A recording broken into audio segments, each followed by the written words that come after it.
सदियों पहले मालवा के राजा इंद्रद्युम्न भगवान विष्णु के परम भक्त थे। वे विष्णु जी के दिव्य स्वरूप के दर्शन करना चाहते थे।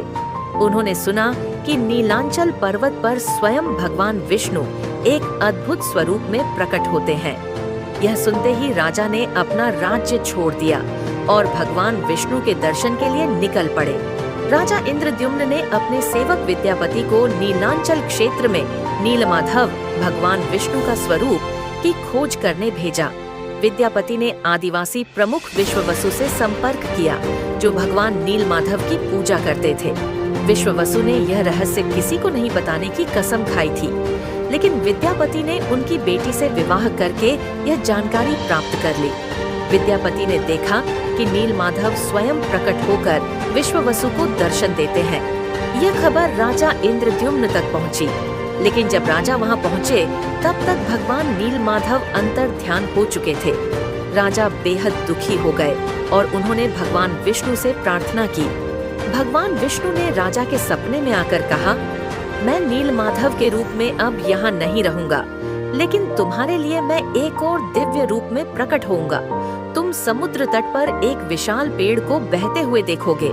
उसी लकड़ी से मेरे भाई बलभद्र और बहन सुभद्रा का मूर्ति निर्माण करना।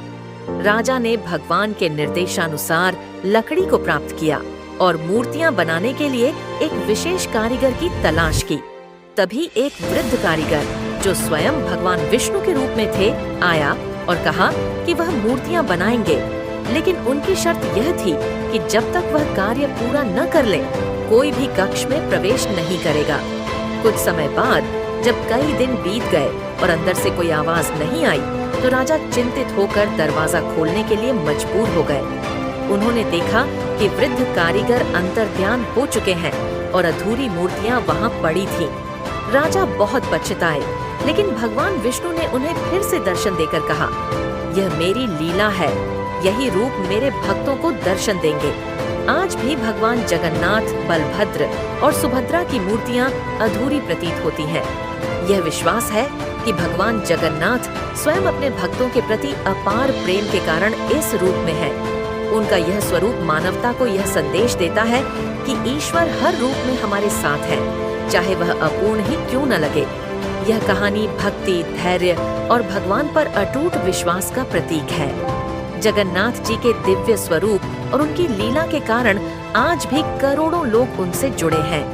यह कथा सिखाती है कि ईश्वर अपने भक्तों की भक्ति को कभी व्यर्थ नहीं जाने देते और अपने अद्भुत रूप में प्रकट होकर उन्हें आशीर्वाद देते हैं।